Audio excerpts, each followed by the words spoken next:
Hi മക്കളെ, ഒരിക്കൽ കൂടി നിങ്ങളെല്ലാവരെയും ഈസി മാത്സിലേക്ക് ക്ഷണിക്കുകയാണ്. പ്രിയപ്പെട്ട മക്കളെ, നിങ്ങൾ ഇതുവരെ ഈ ചാനൽ സബ്സ്ക്രൈബ് ചെയ്തില്ല, ഒന്ന് സബ്സ്ക്രൈബ് ചെയ്യുക. നമ്മുടെ സബ്സ്ക്രൈബേഴ്സിന് ഏകദേശം 88,000 കഴിഞ്ഞിരിക്കുന്നുണ്ട്. 100K എത്തിക്കണം. പ്രിയപ്പെട്ട മക്കളെ, നിങ്ങൾക്ക് SSLCയിൽ ഫുൾ A+ നേടുന്നതിനോടൊപ്പം തന്നെ എൻ്റെ ഒരു കുഞ്ഞാഗ്രഹമാണ് 100K എത്തിക്കുക എന്നുള്ളത്. ഒരു വലിയൊരു ആഗ്രഹം തന്നെയാണ്. നിങ്ങളുടെ സപ്പോർട്ട് കൂടിയാൽ തീരും.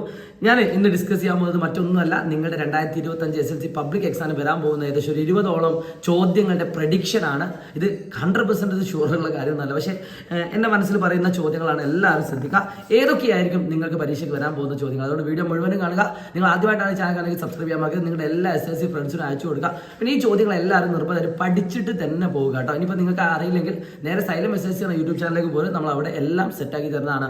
സോ ഏറ്റവും ആദ്യം തന്നെ ഞാൻ പറയുന്നു, ഈ രീതിയിൽ ഒരു ചിത്രം തന്നുകൊണ്ട് 2 മാർക്കിൻ്റെ ഒരു ചോദ്യം, സർക്കിൾസ് അഥവാ വൃത്തങ്ങൾ എന്ന് ചോദിക്കാം. അതിൽ നിങ്ങൾക്ക് എല്ലാവർക്കും അറിയുന്നത് പോലെ കേന്ദ്രകോണും അതോടൊപ്പം തന്നെ ഇവിടെയുള്ള ആംഗിളും, ചിലപ്പോൾ ഈ ആംഗിൾ, ഈ മൂന്നിൽ ഏതെങ്കിലും ഒരു ചോദ്യം തന്നുകൊണ്ട് ഒരു 2 മാർക്കിൻ്റെ ചോദ്യമായിരിക്കും നിങ്ങൾക്ക് വരുന്നത്. രണ്ടാമതായിട്ട് നിങ്ങൾക്ക് ചോദ്യം വരുന്നത് 30 ഡിഗ്രി 60 ഡിഗ്രി 90 ഡിഗ്രി തന്നുകൊണ്ട് ഈ രീതിയിലൊരു ചിത്രം. ഇനി അല്ലെങ്കിൽ മതിലിന്മേൽ ഒരു ഏണി ചാരി വെച്ചിരിക്കുന്നു, അവിടെ ഉണ്ടാക്കുന്ന ആംഗിൾ 60 ഡിഗ്രി. അതായത് 30, 60, 90 ഡിഗ്രി അല്ലെ 45, 45 ആ ടോപ്പിക്കിൽ നിന്ന് ഒരു 2 മാർക്കിൻ്റെയോ 3 മാർക്കിൻ്റെയോ ചോദ്യം നിങ്ങൾക്ക് എന്തായാലും പ്രതീക്ഷിക്കാം. അടുത്ത ഞാൻ ചോദ്യത്തിലേക്ക് കടക്കും. ഇതൊക്കെ നിങ്ങൾ പഠിച്ചു എന്ന് ഉറപ്പ് വരുത്തണം കേട്ടോ, ഈ ടോപ്പിക്കൊക്കെ. അടുത്തത് ഞാൻ പോകുന്നത് വരക്കാനുള്ളൊരു ചോദ്യമാണ്. 100% നമുക്ക് പറയാൻ പറ്റും. Draw A circle of radius 3 centimetre. ഈ സെയിം മോഡൽ 3 ആംഗിൾ തന്നുകൊണ്ട് 2 രീതിയിൽ ചോദിക്കും. Draw circle radius on the circle and vertices. അതായത് ഈ കാണുന്ന ചിത്രം എന്ന് പറയുന്നത് ഈ രീതിയിലുള്ള ചിത്രമാണ്. എന്നാൽ ഇതേ ചോദ്യം തന്നെ നിങ്ങൾക്ക് തിരിച്ചും ചോദിക്കാറുണ്ട്. Draw S in circle in radius അഥവാ അന്തർവൃത്ത ആരം എന്ന് പറഞ്ഞുകൊണ്ട്.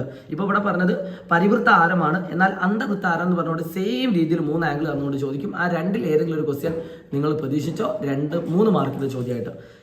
ഇനി ശ്രദ്ധിച്ചോ, അതിൽ ഒരു ക്വസ്റ്റ്യൻ കൂടി ഞാൻ പറയുകയാണ്. ആ ക്വസ്റ്റ്യൻ അല്ലെങ്കിൽ നിങ്ങളുടെ ചോദ്യത്തിൽ നിങ്ങൾക്ക് വരക്കാനുള്ള ഒരു ചോദ്യം എന്ന് പറയുന്നത് ടാൻജന്റുകളുടെ നീളം വരക്കാനുള്ള ഒരു ചോദ്യം, ടാൻജന്റുകൾ വരക്കാൻ. അപ്പോൾ ഇവിടെ 3 ചോദ്യങ്ങളുണ്ട്. ഒന്നുകിൽ ഈ ചോദ്യം, ഇനി അല്ലെങ്കിൽ ഇതേ അളവ് തന്നുകൊണ്ട് ഈ രീതിയിലൊരു ചോദ്യം. നിങ്ങൾക്ക് വരക്കാൻ അറിയാമെന്ന് വിചാരിക്കുന്നു.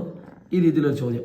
ഇനി അതുമല്ലെങ്കിൽ ഈ രീതിയിൽ. അത് 100% ഉറപ്പാണ്. ഈ 3ൽ ഏതെങ്കിലും ഒരു ചോദ്യം നിങ്ങളുടെ നാളത്തെ ചോദ്യത്തിൽ വന്നിരിക്കും. എഴുതി വെച്ച് ഇമ്പോർട്ടൻ്റ് ആണ്.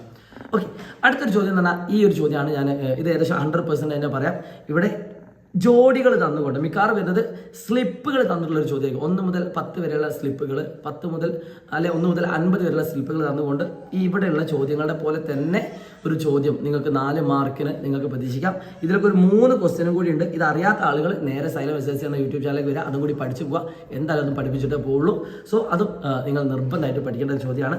പിന്നെ ഞാൻ പറയുന്നു, പോളിനോമിയൽസ് അഥവാ ബഹുപദത്തിൽ നിന്നും ഈ ഒരു ക്വസ്റ്റ്യനും പിന്നെ ഒരു ക്വസ്റ്റ്യൻ കൂടി ഞാൻ പറയുന്നത് വെച്ചാൽ കെയുടെ വില കാണാൻ ഒരു ചോദ്യം ഉണ്ടാവും. For example, P(x) = x² - 5x + k ആണെങ്കിൽ അതിൻ്റെ ഒരു ഫാക്ടറാണ് x-2 എങ്കിൽ കെയുടെ വില എത്ര എന്നൊരു ചോദ്യം കൂടി വരാനുള്ള സാധ്യത കാണുന്നുണ്ട്. അതുകൊണ്ട് അതും കൂടി ജസ്റ്റ് ഒന്ന് നോക്കിയിട്ട് പോവുക. ഇതെന്തായാലും നിങ്ങൾ പഠിക്കാതെ പോകരുത്, ഇമ്പോർട്ടൻറ്റ് ക്വസ്റ്റ്യൻ. ഓക്കെ, പിന്നെ നിങ്ങൾക്ക് സ്ക്വയർ പിരമിഡ് അഥവാ സമചതുര സ്തൂപികയിൽ നിന്നുമുള്ള ഒരു ചോദ്യം, നിങ്ങൾക്ക് ഒരു 3 മാർക്കിന് 4 മാർക്കിന് ഇതുപോലെ ഇതിൻ്റെ ചരിവ് ഉയരം കാണാനൊരു ചോദ്യം, അതേപോലെ തന്നെ ഇതിൻ്റെ ബേസ് ഏരിയ അല്ലെങ്കിൽ സർഫസ് ഏരിയ അല്ലെങ്കിൽ വോള്യം, ഈ 3ൽ ഏതെങ്കിലും ഒരു ക്വസ്റ്റ്യൻ നിങ്ങൾക്ക് നാളത്തെ ചോദ്യപ്പള്ളി കാണും. വെരി ഇമ്പോർട്ടൻ്റ് ആണ്, മിസ്സാക്കരുത്.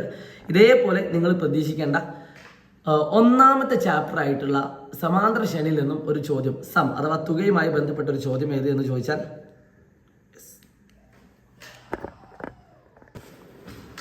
സമാന്തര ശ്രേണിയിൽ നിന്ന് നിങ്ങൾ പ്രതീക്ഷിക്കേണ്ട വളരെ പ്രധാനപ്പെട്ട ഒരു ടോപ്പിക്കാണിത്. ഇതുപോലെ 2 പദങ്ങളുടെ തുകകൾ തന്നുകൊണ്ട് നിങ്ങൾക്കൊരു ചോദ്യം നാളത്തെ ചോദ്യത്തിൽ പ്രതീക്ഷിക്കാം. x8 + x19 രീതിയിലുള്ള ഒരു ചോദ്യം, 5 മാർക്കിൻ്റെ ചോദ്യമാണ്. വളരെ ഇമ്പോർട്ടൻ്റ് ആണ്, മിസ്സാക്കരുത്. പിന്നെ മെൽറ്റ് ആൻഡ് റീകാസ്റ്റ്, അതായത് ഒരു സാധനം ഉരുക്കിയിട്ട് വേറെ ഒരു സാധനമാക്കുന്ന ഒരു ചോദ്യം. അത് മിക്കവാറും എത്ര എണ്ണം എന്നായിരിക്കും ചിലപ്പോൾ ചോദിക്കുക, അല്ലെങ്കിൽ ഏതെങ്കിലും ഒന്നിൻ്റെ ഒരു അളവ് കണ്ടുപിടിക്കുക. 2ൽ ഏതെങ്കിലും ഒരു ചോദ്യം മെൽറ്റ് ആൻഡ് റീകാസ്റ്റിൽ നാളത്തെ ചോദ്യത്തിൽ നിങ്ങൾക്ക് പ്രതീക്ഷിക്കാവുന്നതാണ്. അതേപോലെ തന്നെ ഇത് 100% ഷുവറാണ്, നിർബന്ധമായിട്ട് പഠിച്ചു വെച്ച് പോകണം. അറിയാത്ത ആൾക്ക് നമ്മുടെ ചാനലിൽ തന്നെ ഇതിൻ്റെ വീഡിയോ അവൈലബിൾ ആണ്. ഉറപ്പായിട്ട് വരുന്ന ചോദ്യമാണ്. സ്റ്റാറ്റിസ്റ്റിക്സ് അഥവാ സ്ഥിതിവിവര കണക്കിൽ നിന്നും ഇതുപോലൊരു ടേബിൾ തന്നുകൊണ്ട് നിങ്ങൾക്കതിൻ്റെ മീഡിയൻ അഥവാ മധ്യമം കാണാനുള്ള ഒരു ചോദ്യം നാളെ ചോദ്യത്തിൽ എന്തായാലും ഉണ്ടാവും. പിന്നെ നിങ്ങൾ പ്രതീക്ഷിക്കേണ്ടത് പ്രോബബിലിറ്റി അഥവാ സാധ്യതയുടെ ഗണിതത്തിൽ ഇതുപോലത്തെ ഏതെങ്കിലും ഒരു ചിത്രം തന്നുകൊണ്ട് അതിൻ്റെ അകത്ത് നമ്മൾ കണ്ണടച്ചൊരു കുത്തിട്ടാൽ അത് കിട്ടാനുള്ള സാധ്യത എത്ര എന്നൊരു 2 മാർക്കിൻ്റെയോ 3 മാർക്കിൻ്റെയോ ഒരു ചോദ്യം നാളത്തെ ചോദ്യത്തിൽ നിങ്ങൾ കാണും. പിന്നെ നിങ്ങൾ വളരെ ഇമ്പോർട്ടൻ്റ് ആയിട്ടും സ്റ്റാറ്റിസ്റ്റിക്സ് സ്ഥിതിവിവര കണക്കിൽ നിന്ന് അറിയേണ്ട ഒരു ചോദ്യമാണ്. മീഡിയം കാണാനുള്ള തന്നെ ഒരു ചോദ്യം, ഇതുപോലെ ഏതെങ്കിലും ഒരു നമ്പർ തന്നുകൊണ്ട് അതിൻ്റെ മീഡിയൻ മധ്യമം കാണാനുള്ള ചോദ്യം നിങ്ങൾക്ക് ചോദ്യത്തിൽ 2 മാർക്കിൻ്റെ ചോദ്യമായിട്ട് വരാം. പിന്നെ ഏറ്റവും ഇമ്പോർട്ടൻറ്റ് ഏകദേശം 99% ചോദിക്കാൻ ചാൻസ് ഉള്ള ഒരു ക്വസ്റ്റ്യൻ ആണ്. സോളിഡ്സ് അഥവാ ഘനരൂപങ്ങളിൽ നിന്നും ഒരു കോണിന്റെ കേന്ദ്ര കോണുമായി തന്നുകൊണ്ട് ഒരു ചോദ്യം, സെൻട്രൽ ആംഗിൾ തന്നുകൊണ്ട് R/L = x/360 എന്ന് പറയുന്ന ഇക്വേഷൻ ഉപയോഗിച്ചുകൊണ്ട് ഒരു ചോദ്യം നിങ്ങൾക്ക് എന്തായാലും പ്രതീക്ഷിക്കാം. നിങ്ങൾ നിർബന്ധമായിട്ടും പഠിച്ചിട്ട് തന്നെയായിരിക്കണം പോകുന്നത്. ആൻഡ് അടുത്തത് ഈ കാണുന്നതാണ് ഇക്വേഷൻ ഓഫ് എ സർക്കിൾ. ഏകദേശം 100% എന്ന് തന്നെ പറയാം. വൃത്തങ്ങളുടെ സമവാക്യം വെച്ചുകൊണ്ട് എന്തായാലും വരുണ്ടാവും മക്കളെ. ഇതുപോലെ ഏത് വന്നാലും നിങ്ങൾക്ക് അതിൻ്റെ വീഡിയോ ഞാൻ ചാനലിൽ ഇട്ടിട്ടുണ്ട്, നിങ്ങൾ നിർബന്ധമായിട്ട് പോയി കാണുക. And equation of A line, ഈ 2 ചോദ്യം വെരി ഇമ്പോർട്ടൻ്റ് ആണ്. 2 ചോദ്യത്തിൻ്റെ വീഡിയോ നമ്മൾ ഇട്ടിട്ടുണ്ട്. ഈ 2 ചോദ്യങ്ങളിൽ നിന്നും ഒരു എന്തായാലും നാളത്തെ ചോദ്യത്തിൽ നിങ്ങൾക്ക് സ്ലോപ്പ് 2 പോയിന്റ് തന്നുകൊണ്ട് ചെരിവ് കാണാൻ ഒരു ചോദ്യം എന്തായാലും ഉണ്ടാവും. പിന്നെ ആ യോജിപ്പിക്കുന്ന വരയുടെ സമവാക്യം, ഇതില്ലാത്ത ചോദ്യപേപ്പർ ഉണ്ടാവില്ല. ഓക്കെ, അത് വെരി ഇമ്പോർട്ടൻ്റ് ആണ്, പഠിക്കാതെ പോകരുത്.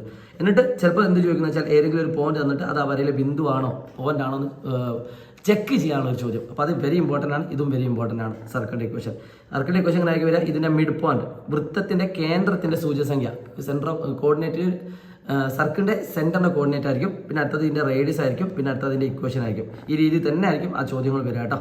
മധ്യബിന്ദു, ആരം, സമവാക്യം.